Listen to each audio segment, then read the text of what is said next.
Yo soy el doctor Damián Consalvo de Argentina, trabajo en el Hospital Ramos Mejía, que es un hospital público, y estoy a cargo del área de epilepsia en el Instituto de Neurología y Neurocirugía del Sanatorio de los Arcos, que es un lugar privado en Argentina. ¿Cómo empezar? Bueno, acá un poco saber dónde estamos parados, o sea, saber desde el punto de vista nuestro, a ver cuáles son las consultas que nosotros tenemos, que nos llegan por estatus. Este es un relevamiento que han hecho los residentes tanto del Hospital Ramos Mejía como del el Sanatorio de los Arcos hace unos años ya. Fíjense que del 236 consultas por crisis, 34, o sea, un 15% aproximadamente fueron por estatus en el año 2015.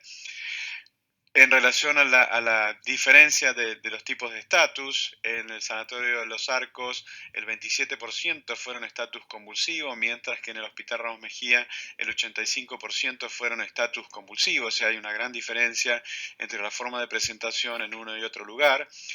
Mientras que en el Sanatorio de los Arcos de estatus epiléptico, a estatus epiléptico refractario evolucionaron un 30% y a superrefractario el 20%, y en el Hospital Ramos Mejía a un 38% como refractarios y 11% como superrefractarios.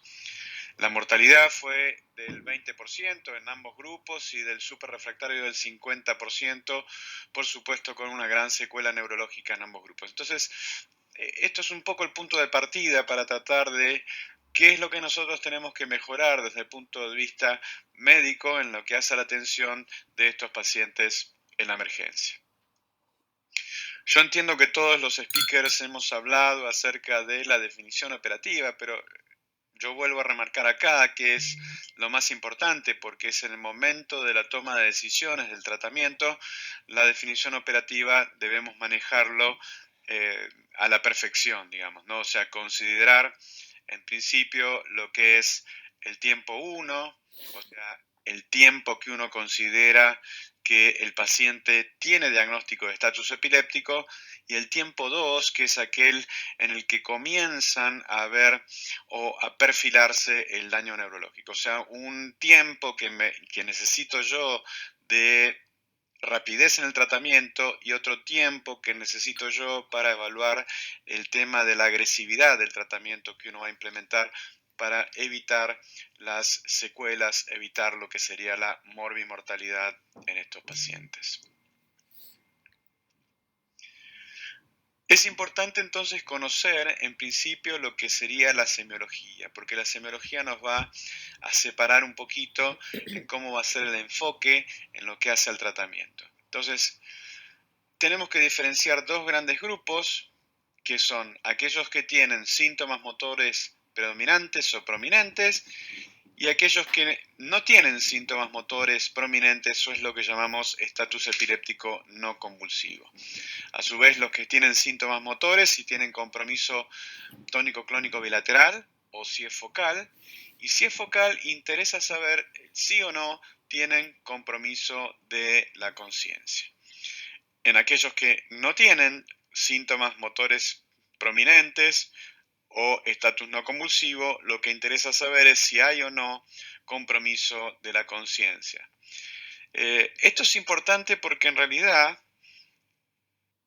como vamos a ver a partir de ahora, la mayoría de los tratamientos para el estatus está enfocado en este grupo de pacientes, que son aquellos con síntomas motores prominentes, con compromiso tónico-clónico bilateral, o sea, lo que llamamos estatus epiléptico generalizado, pero también con aquellos pacientes que tienen compromiso focal con alteración de la conciencia. Entonces, esa es la gran división desde el punto de vista semiológico para decidir en lo que hace al tiempo y en lo que hace a la agresividad del tratamiento. Este cuadrito, la verdad que es bastante lindo, bastante bien representativo, digamos, de lo que lo que son los momentos del estatus, ¿no? Donde uno habla de un momento 1, un estadio 1, que es el premonitorio, o sea que aquel paciente que está evolucionando el estatus pero que todavía no cumple los criterios. el estadio 2, donde ya tenemos el estatus establecido, en donde el manejo puede ser tanto prehospitalario como hospitalario en la guardia, o sea, es el paciente que ya tiene diagnóstico de estatus epiléptico, y el estadio 3, que ya representa el estatus refractario, al cual yo no me voy a referir en esta presentación, que por supuesto se debe manejar en las unidades de cuidados intensivos, y más aún el estadio 4, que es el paciente con estatus superrefractario, al cual tampoco me voy a referir, pero que por supuesto tiene que cumplir su estadía, su base, digamos, en las unidades de cuidados intensivos o en las guardias adaptadas a la situación de emergencia. Entonces, lo primero que tenemos que considerar es el paciente que llama a la ambulancia o que está en su domicilio, o sea, lo que correspondería al manejo prehospitalario. Ese manejo prehospitalario es clave, es vital, el manejo que realice el médico emergentólogo que vaya a atender al paciente o que reciba al paciente lo más rápido posible, porque lo primero que hay que asegurarse con ese paciente es el sostén de las funciones vitales, o sea, asegurarse que ese paciente respire, tenga una vía aérea permeable, asegurarse que ese paciente tenga una buena tensión arterial y buen pulso, y asegurarse en ese paciente, digamos que le estamos sosteniendo las funciones vitales, de que se traslade rápidamente a un centro asistencial porque requiere mayor complejidad en lo que hace su manejo. Hay que colocarlo, por supuesto, en posiciones de seguridad y evitar que se golpee. Controlar el tiempo, porque el tiempo es fundamental, saber si realmente el paciente cumple o no criterios para iniciar un tratamiento específico, realizar un test de hemoglucotest y colocarle mascarilla de oxígeno con oxígeno al 100%. O sea, son todas medidas no farmacológicas, pero que tenemos que tener en cuenta para nuestros pacientes, porque uno puede ser el mejor epileptólogo recibiendo y tratando al paciente en la guardia, pero si al paciente no les aseguró las funciones vitales de sostén de su vida, ese paciente no va a servir que nosotros indiquemos fármacos y le mejoremos, digamos, en lo que hace al tratamiento, estemos actualizados con ese tratamiento, si el médico que previamente recibe a ese paciente no está capacitado para sostener las funciones vitales de él mismo. Hay algunos estudios que se han hecho en lo que sería la terapia prehospitalaria, y este es uno de los estudios más viejos, digamos, no tan viejo, que es del año 2001, donde tenemos dos grupos o tres grupos en realidad de tratamiento, que fue el grupo de lorazepam de 2 a 4 miligramos intravenoso con un porcentaje de respuesta del 60%, y el grupo de diazepam utilizando una dosis de 5 a 10 miligramos con un índice de eficacia del 42%. O sea que no habría diferencias entre la utilización del lorazepam intravenoso o diazepam intravenoso para esta primera línea de estatus, sobre todo en pacientes en el manejo prehospitalario, ¿no? Tener en cuenta que se usan dosis mucho menores a las que uno usaría en el medio hospitalario por el riesgo severo que hay de depresión respiratoria con el uso de las benzodiazepinas. Y fíjense ahí ese 20% del uso de placebo, que hoy no estaría aceptado desde el punto de vista ético usar placebo en primera línea de terapia de manejo de pacientes con diagnóstico de estatus epiléptico. Otro estudio también muy interesante y realmente recomendable para hacer la lectura, que es el RAMPART, que es el uso comparativo del lorazepam intravenoso versus el midazolam intramuscular. La verdad que este estudio también ha marcado un hito en lo que hace al manejo de pacientes con estatus epiléptico, porque en realidad ha definido, porque a veces es muy difícil poder llegar a obtener un acceso venoso en el paciente y más aún en el prehospitalario, entonces el uso de midazolam intramuscular ha demostrado eficacia, y es un poco lo que se demuestra, digamos, con este estudio, la posibilidad de utilizar otra vía accesoria si no está accesible el uso de lorazepam. Aquí tenemos algunos resumencitos de los trabajos que se han presentado en todos los niveles de estatus. a lo que nosotros nos interesa para esta charla es en el nivel prehospitalario-hospitalario, o sea, el paciente que ya tiene el diagnóstico de estatus epiléptico y recibe su tratamiento. Ahí tenemos los dos estudios que yo les mostraba antes, diazepam versus lorazepam, con un índice de respuesta bastante bueno, mientras que el RAMPAR ha mostrado un índice de eficacia del lorazepam del 63% y del midazolam intramuscular del 73%, o sea, una buena eficacia con el uso del midazolam intramuscular. Después hay algunos otros estudios que se han sumado, al cual voy a hacer referencia un poquito más adelante.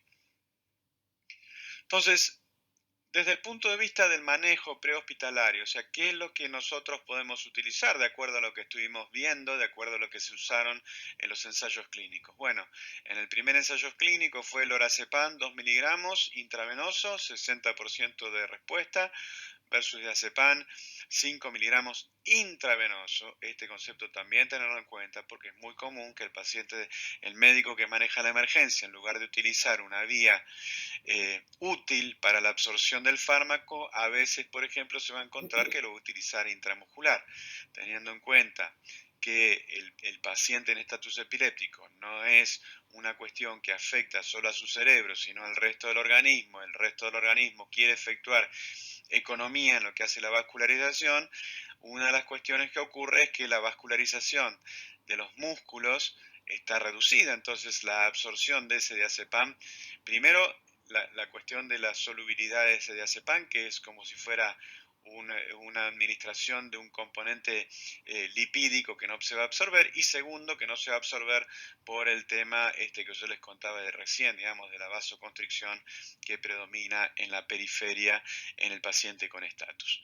Y el otro grupo, que es el midazolam 10 miligramos intramuscular o 5 miligramos en aquellos que pesaban menos de 40 kilos, versus el lorazepam intravenoso. O sea, ambos fueron o demostraron eficacia, ninguno de los fármacos usados mostró diferencias entre la utilización. Pero entonces, manejo prehospitalario, ya estamos alertas. Lorazepam intravenoso, a veces hay que ver de qué dispone, digamos, el sistema de emergencia, diazepam intravenoso, o la posibilidad de utilizar el midazolam intramuscular, que eso es una gran ventaja porque el lorazepam requiere, por ejemplo, que refrigeración, entonces no todas las ambulancias lo van a tener, pero el midazolam no lo requiere y es mucho más práctico, digamos, el hecho de administrarlo. También hay otra cuestión que uno tiene que ver, que es aquel paciente medio borderline, ¿no? Donde uno dice, bueno, está teniendo crisis subintrantes, en lo cual a veces la diferenciación entre la situación ictal-interictal es muy difícil. Entonces, uno puede llegar a utilizar también otras alternativas, mismos fármacos con otras alternativas u otras vías de administración, ¿no? Por ejemplo, el midazolam bucal. Ahí tienen la dosis de 0,2 miligramos kilo o 10 miligramos en adultos, el midazolam nasal 10 miligramos, el diazepam rectal, utilizado mucho en niños, no tanto en adultos, y la formulación de diazepam intranasal, que son algunos productos que ya van a estar disponibles, por lo menos en lo que hace a nuestro país, y probablemente se extienda su uso a Latinoamérica, sobre todo porque uno usa este tipo de aproximación de tratamiento en pacientes pediátricos, ¿no? Y en pacientes que tienen algunas formas de encefalopatía y que son manejados, digamos, en la reactivación de sus crisis con esta forma de administración de la medicación. O sea que también es útil, digamos, tener en cuenta esta forma de aproximación al tratamiento inicial en aquellos pacientes que o tienen crisis subintrantes o están, digamos, en esa etapa de estadio premonitorio, podríamos llamarlo, de la llegada del estatus epiléptico. Muy bien, llegamos con el paciente al hospital. O sea, el paciente ha llegado a través de la emergencia o lo lleva el familiar o llega a través de la ambulancia. Nuevamente tenemos que asegurarnos en ese paciente el sostén de las funciones vitales, ¿no? Mantener la vía aérea permeable, administración de oxígeno, cánula nasal, manejo de la tensión arterial, manejo de la frecuencia cardíaca de ese paciente. Por lo tanto, va a ser muy importante el monitoreo electrocardiográfico. Vuelvo a insistir con esto, hay que monitorear estrictamente al paciente porque uno puede ser el mejor en lo que hace el manejo, el tratamiento del paciente, pero si no sostiene esto, la verdad que no nos sirve de nada la utilización de una buena medicación. Le colocamos una vía a ese paciente, sí o sí tiene que tener una vía, aprovechamos para la extracción de sangre específicamente, todos los elementos que ustedes ven ahí. ¿Por qué? Porque lo primero, digamos, que uno debería tratar de ver es si tiene algún elemento metabólico que haya que corregir, o sea, el ionograma que se corrija y que hasta incluso no sea necesario un tratamiento a largo plazo si uno interpreta que es un estatus sintomático agudo o sea relacionada a alguna cuestión metabólica, ¿no? No olvidarse también del test de embarazo, no olvidarse también de una gasometría. Muchas veces los pacientes hacen acidosis metabólica, pero tener en cuenta que esa acidosis metabólica se corrige sola, o sea, no hay que darle bicarbonato al paciente, sino que sola se va corrigiendo a medida que vamos corrigiendo los parámetros clínicos del estatus. Si podemos dosar tóxicos o guardamos una muestra para dosaje de tóxicos también sería ideal, y si podemos dosar y el paciente tomaba medicaciones anticrisis dosables, guardar una muestra o enviar una muestra para el dosaje. Y acá yo siempre hago este juego, que es decir, bueno, a ver, ¿cuál es la primera medicación que uno le aplica a los pacientes con estatus epiléptico? Y la primera medicación debería ser tiamina.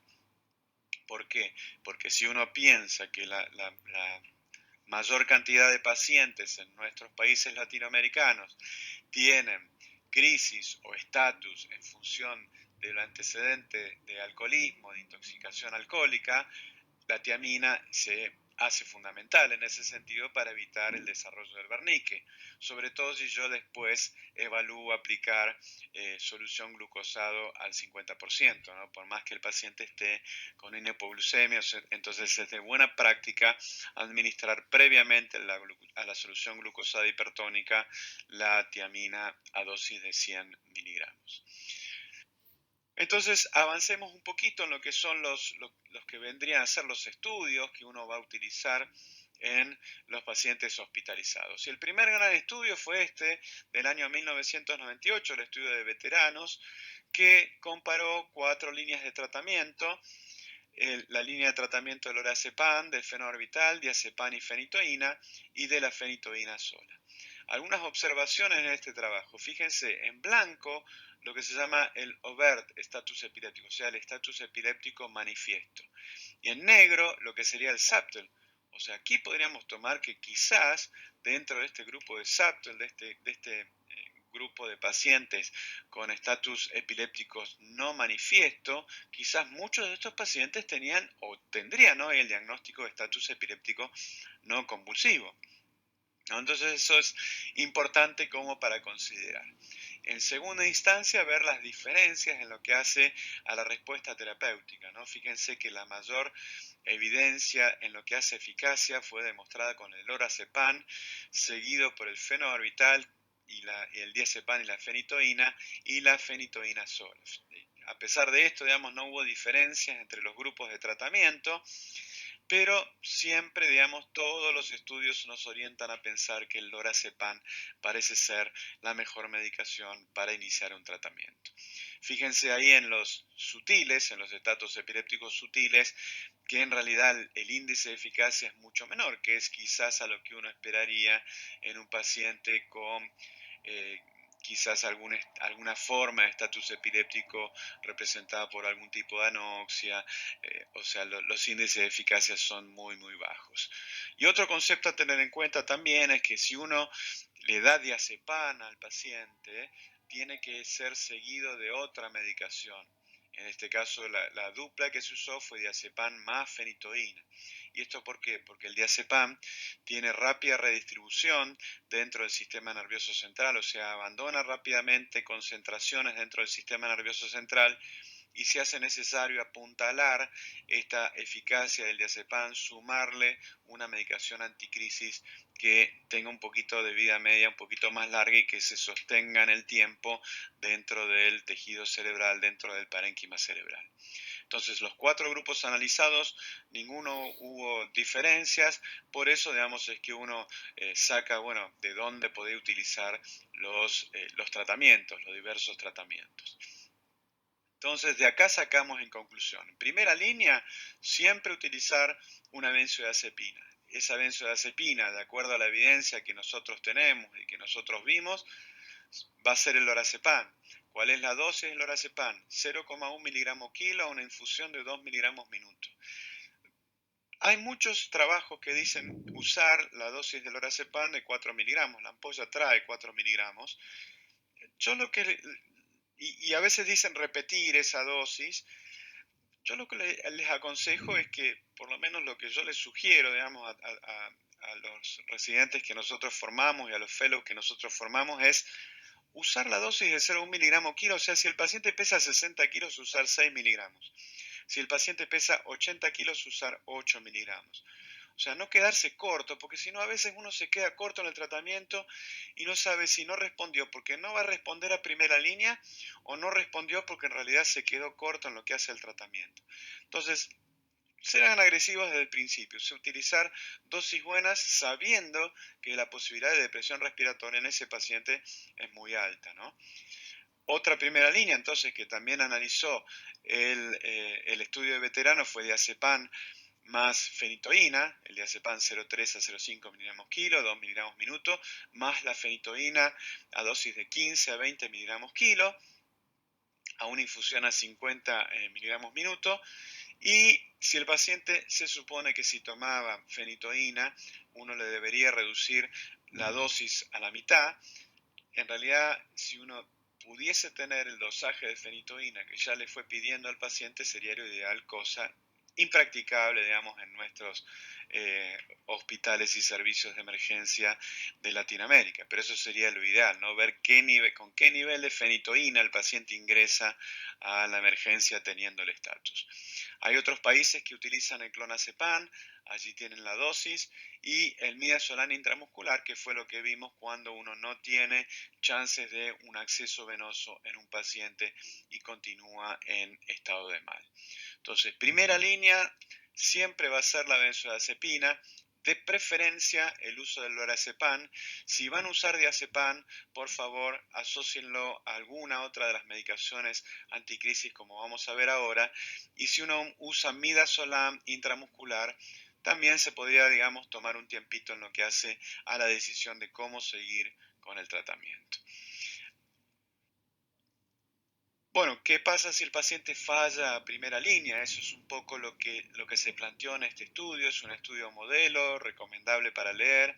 Es un estudio publicado en New England hace un par de años atrás, que es el ESET, que comparó 3 líneas de tratamiento en pacientes que fallaron a primera línea, pacientes que fallaron a la hora de diazepam. Y acá fíjense la importancia de la dosis de lorazepam. Muchos pacientes no pudieron entrar al estudio porque recibieron dosis subterapéuticas de benzodiazepinas. Entonces, es importante que si uno toma la decisión de tratar, porque si no uno va a quedar a medias tintas y no va a tomar la decisión de tratar o no va a estar seguro de tratar o no tratar y no va a saber, digamos, si la eficacia del tratamiento no la obtuvo porque le dio dosis bajas o porque realmente el paciente falló. Entonces es importante utilizar buenas dosis de benzodiazepinas como primera línea. En este estudio se comparó en segunda línea de tratamiento lo que es el levetiracetam intravenoso, la fosfenitoína. Nosotros acá en Argentina no tenemos disponible fosfenitoína, pero podemos compararla con la fenitoína, digamos, y el ácido valproico. Acá tampoco en Argentina nosotros disponemos actualmente del ácido valproico. Los índices de eficacia fueron muy parecidos entre los 3 grupos. La única diferencia quizás que se vio es que los pacientes con levetiracetam en el concepto de seguridad tenían un índice de mortalidad un poquito más alta comparado con el resto. pero bueno, quizás ahí hay muchos factores que se mezclan más allá del uso de un fármaco en particular, pero la eficacia, que es lo que uno trata de ver, fue similar en las 3 líneas de tratamiento utilizadas. Por lo tanto, entonces uno podría llegar a decir que la segunda línea de tratamiento, falla el tratamiento con la benzodiazepina, está representada por 3 posibilidades. Una es la fosfenitoína, que en realidad nosotros usamos fenitoína, nosotros por lo menos acá en Argentina, 15-20 miligramos kilo. En realidad la fenitoína se utiliza a una infusión de 50 miligramos minuto. El ácido valproico, 40 miligramos kilo intravenoso, esto va en solución dextrosada a una infusión de 10 miligramos kilo minuto, no superar la dosis de 3.000 miligramos, y el levetiracetam a una dosis de 60 miligramos kilo intravenoso y no superar la dosis de 4.500 miligramos. O sea, ese sería lo que uno tendría evidencia para el uso y tratamiento en pacientes de segunda línea. Lamentablemente con los estudios de estatus, a medida que uno va avanzando en la complejidad, o sea, pasando de segunda línea o pasando ya al uso de anestésicos, la evidencia se va reduciendo, digamos, prácticamente en forma exponencial. Entonces ahí surgen, digamos, lo que representaría más el arte del tratamiento en lo que hace a la aplicación de la medicina. Repasando entonces, la dosis de la fenitoína es de 15 a 20 miligramos kilo, la dosis máxima 1500 miligramos. Ahí calculamos, digamos, en un paciente de 70 kilos, las ampollas vienen de 100 miligramos, son 14 ampollas. Si uno hace el tratamiento a la velocidad de infusión a 50 miligramos minutos, fíjense que más o menos tardaría una media hora en pasar toda esta dosis, o sea que yo tengo que estar esperando la eficacia de ese tratamiento en media hora y va diluido en solución fisiológica. Con el levetiracetam la infusión es un poco más rápida, en 15 minutos, y con el ácido valproico también la infusión se puede hacer un poquito más rápida. Recuerden que va diluido en solución de dextrosa. También acá podemos hacer un paréntesis porque decimos, bueno, ¿y qué segunda línea de tratamiento yo elijo? Bueno, y acá es muy importante ver, digamos, ante qué paciente se presenta, cuál es la etiología del estatus y cuál es, si el paciente tiene alguna enfermedad de base con el cual uno tenga que tener en cuenta. O sea, ¿por qué? Porque uno tiene que pensar que probablemente la medicación que use la va a usar por mucho tiempo. Entonces, al usarla por mucho tiempo, uno tiene que pensar que el paciente la va a recibir por un periodo de tiempo muy prolongado y se va a complicar, digamos, si el paciente presenta alguna otra patología, alguna otra comorbilidad que interfiera con el tratamiento de base del paciente. Entonces, por ejemplo, si el paciente no tiene ningún antecedente de relevancia, quizás uno podría llegar a usar la fenitoína, que muchas veces es lo que uno tiene más a mano, ¿no? El ácido valproico, ¿en qué situaciones lo podría utilizar? Bueno, encefalopatía epiléptica podría ser una, paciente con historia de epilepsia generalizada también podría ser otra opción. Y por ejemplo, el levetiracetam, ¿en cuál situación? Bueno, el levetiracetam, por ejemplo, aquel paciente que tenga alguna patología de base, por ejemplo, un paciente HIV positivo, un paciente que esté recibiendo algún otro tratamiento específico, que esté recibiendo, por ejemplo, algún tratamiento oncológico. O sea, en ese sentido, el levetiracetam es de las medicaciones más nobles en lo que hace a la forma de administración, a la forma de utilizarlo y a la posibilidad, digamos, de reducir el tema de las interacciones con el resto de los fármacos. ¿Cuáles son las alternativas? O sea, y aparecen y surgen alternativas porque necesariamente se van a ir presentando alternativas a lo largo del tiempo en lo que hace a la evolución del tratamiento, ¿sí? Lamentablemente en los estudios clínicos no han sido considerados, o sea, en el ESET, que es un estudio modelo y muy lindo, digamos, en pacientes en estatus epiléptico, todavía cuando se diseñó el ESET no estaban disponibles estos productos farmacéuticos, llámese la cosamida intravenosa, ¿no? Que uno va de 200 a 400 miligramos a pasar en 15 minutos. La lacosamida actualmente en Argentina nosotros ya tenemos disponibilidad de utilizarla intravenosa. aunque no en todos los lugares, porque todavía, digamos, el costo, el acceso a ese tipo de medicaciones es mucho más costosas que las otras. El brivaracetam también representa una muy buena opción, con dosis de 50 a 400 miligramos intravenosa, con una media más o menos de 200 miligramos intravenosa, a pasar en 15 minutos. Entonces son todas alternativas que surgen dentro de la posibilidad de segunda línea de tratamiento de estatus. Y también acá tenemos el fenobarbital, que aparece como una opción. De hecho, si analizamos el estudio de veteranos, ahí también estaba considerado el fenobarbital. Y el fenobarbital se veía un índice de eficacia bastante bueno, pero tener en cuenta que si uno utiliza fenobarbital y el paciente hasta ese momento no ha tenido depresión respiratoria, seguramente la va a hacer con el uso de esta dosis de fenobarbital, ¿no? 10 a 20 miligramos kilo, a una infusión a 50 a 100 miligramos minuto, seguramente ese paciente va a terminar con depresión respiratoria.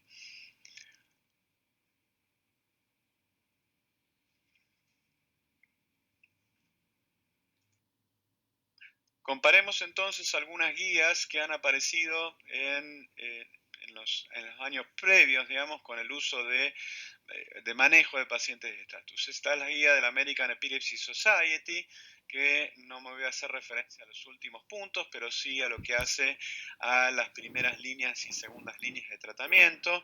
Fíjense ahí que la primera línea siempre dice que es una benzodiazepina con un nivel de evidencia A. Hay estudios de Cochrane, digamos, que han analizado ese punto y han dado como que el lorazepam tiene una evidencia sustentable por el hecho de haber sido utilizado en múltiples estudios de que es eficaz en primera línea, ¿no? Y bueno, después también la posibilidad del uso de midazolam intramuscular, como dice allí, y el diazepam intravenoso, pero acuérdense que el diazepam intravenoso seguido de alguna medicación anticrisis, como vimos antes con segunda línea, ¿no?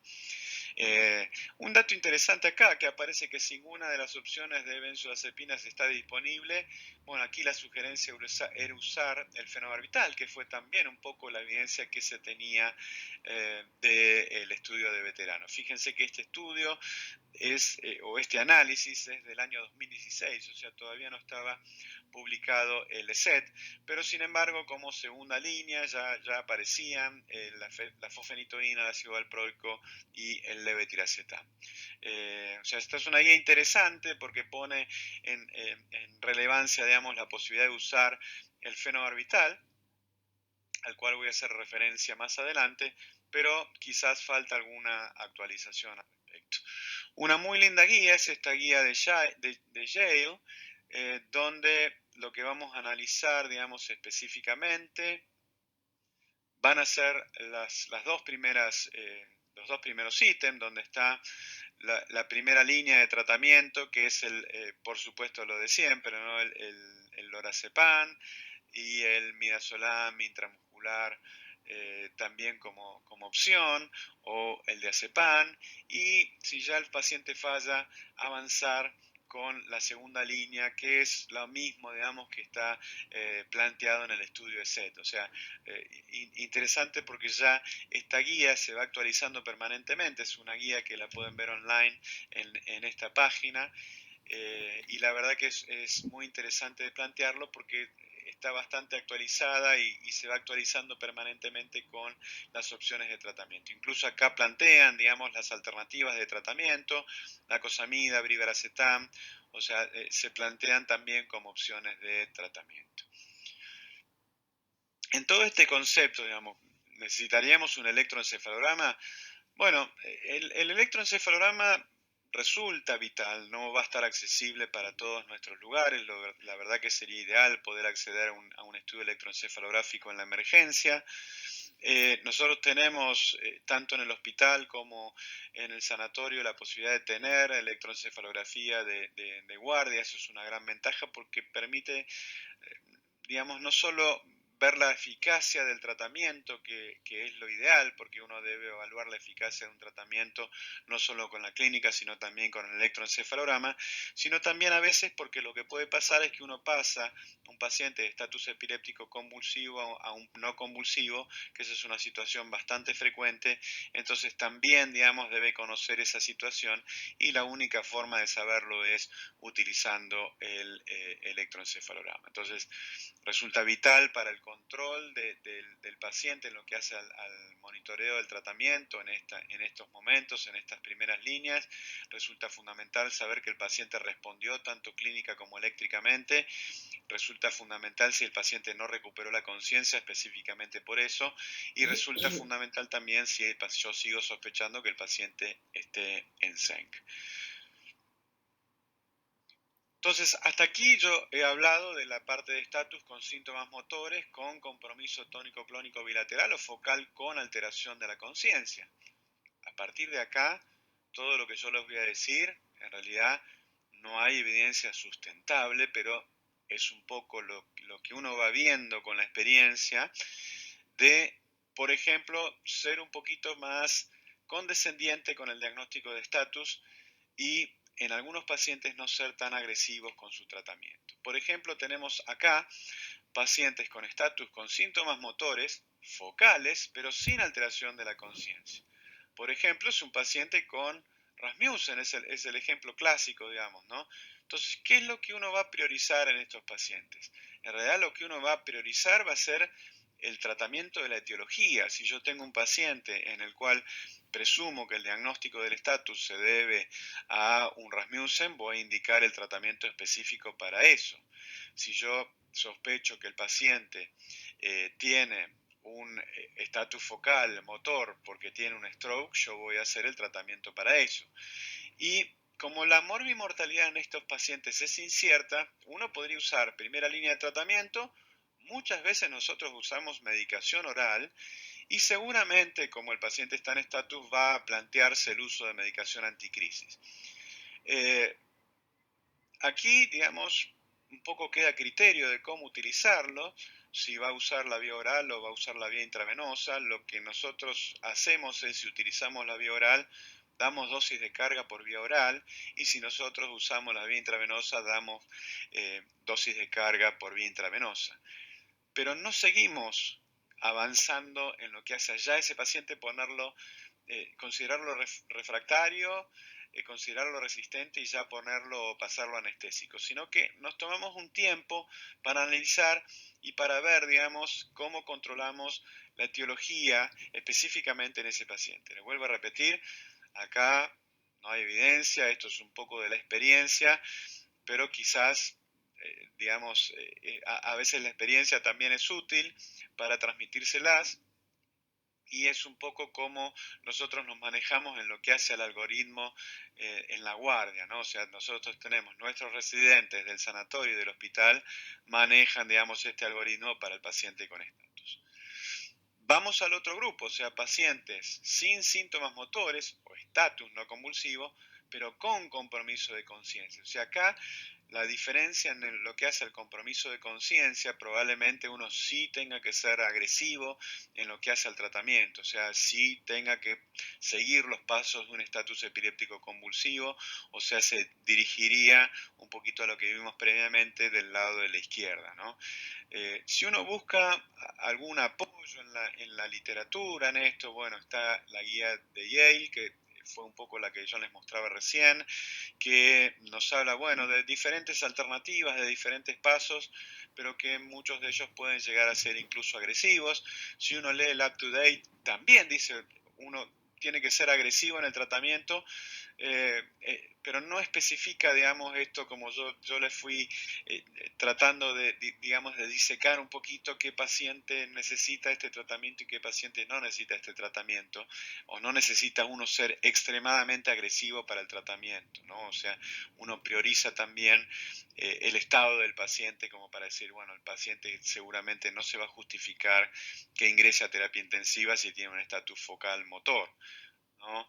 Tampoco uno va a indicar seguir avanzando hasta anestesia si el paciente tiene un estatus no convulsivo sin compromiso de la conciencia, ¿no? Así, ahí es fundamental tener el electroencefalograma, que el paciente clínicamente estamos sospechando que tenga un estatus, documentarlo a través del electroencefalograma, basándonos en los criterios específicos de Salburz.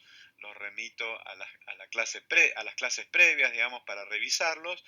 Y acá uno lo que podría usar es nuevamente una carga bioral con medicación anticrisis, esperar y ver, o sea, no ser agresivo con un paciente así. Agresivo me refiero a llevarlo a terapia, a ponerlo en anestésico, llevarlo a terapia intensiva, porque en ese caso lo que uno hace, uno tiene que pensar, ¿no? Que si el paciente le tiene que indicar la internación en unidades de cuidados intensivos y ser agresivo con el tratamiento, va a implicar intubación, le está agregando una morbilidad impresionante, digamos, a lo que hace al manejo de ese paciente. Entonces siempre tener en cuenta esta situación. Bien, algunas cuestiones del pronóstico. En estatus convulsivo hay algunos elementos, como hay determinadas guías, por ejemplo el STES o el MS-TES, que son digamos, parámetros que se usan para pronóstico. Saber que si el paciente tiene menor edad y una historia de epilepsia, son protectores de estatus epiléptico llamativamente. ¿Y eso por qué? Porque el paciente, si va a entrar en estatus epiléptico convulsivo en este caso, probablemente haya dejado de tomar la medicación y probablemente responda más rápidamente con el uso de la reposición del fármaco, ¿no? Sin embargo, no hay estudios en pronóstico de estatus no convulsivo. Nosotros hemos hecho un estudio acerca de evaluar 4 variables: el coma, la etiología sintomática aguda, la lesión epileptogénica en la imagen y antecedentes de epilepsia previa, jugar un poquito con estas variables y analizar un poco para definir el pronóstico de los pacientes, ¿no? En estatus no convulsivo. Todo esto está en progreso de análisis y probablemente de publicación. Pero bueno, planteamos un algoritmo, o sea, es un poco, bueno, ¿qué hacemos desde el punto de vista farmacológico? ¿Qué le ofrecemos al paciente con estatus? Yo creo que, les vuelvo a repetir, a medida que uno va avanzando en lo que hace a la falta de eficacia de la primera o segunda línea, la bibliografía y los estudios, los ensayos clínicos, como a uno les gustaría, se van reduciendo en forma significativa. Entonces, para primera línea, lorazepam parece ser la indicación, el lorazepam intravenoso, las dosis que ya vimos previamente. Para segunda línea también, o sea, LZ ha sido revolucionario en esto, digamos, en el apoyo de medicaciones como valproico, levetiracetam y fofenitoína, fenitoína. Acá yo planteo una situación, una alternativa, digamos, intermedia, que sería: ¿qué pasa si el paciente no responde a alguna de la segunda línea, ¿no? Quizás el fenobarbital uno lo podría evaluar, ¿no? Como poner, si se quiere, una segunda línea plus, como dice allí. O sea, sin llegar al anestésico, uno podría incluso llegar a probar fenobarbital en los pacientes.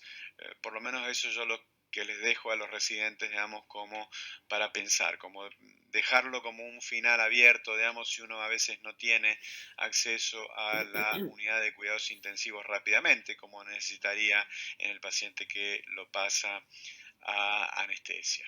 Entonces, primera línea el lorazepam, segunda línea las 3 que vimos, considerar al fenobarbital también ante la falla de segunda línea y la dificultad en el acceso a la posibilidad de seguir avanzando con los anestésicos, como va a venir en la clase próxima.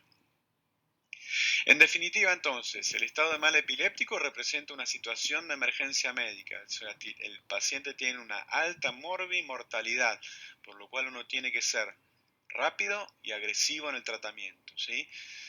Hay que adherirse al protocolo de tratamiento previamente establecido. O sea, yo lo que les sugiero a ustedes es promocionar este tipo de tratamientos y tratar de implementarlos en cada uno de los centros donde ustedes se desempeñen, donde ustedes trabajen.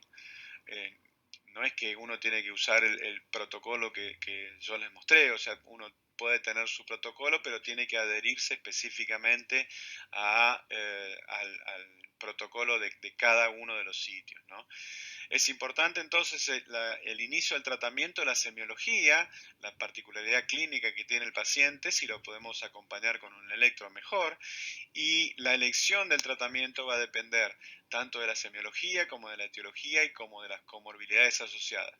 O sea, tómense un tiempito para decidir, digamos, qué medicación de segunda línea van a usar si el paciente ya falla a primera línea, considerando la comorbilidad del paciente, porque eso también es importante a tener en cuenta.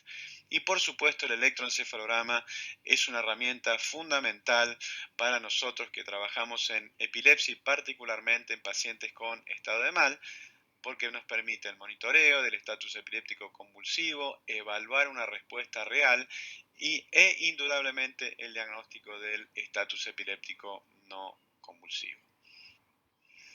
Bien, damos por terminado entonces este módulo y los espero a todos en el vivo, digamos, de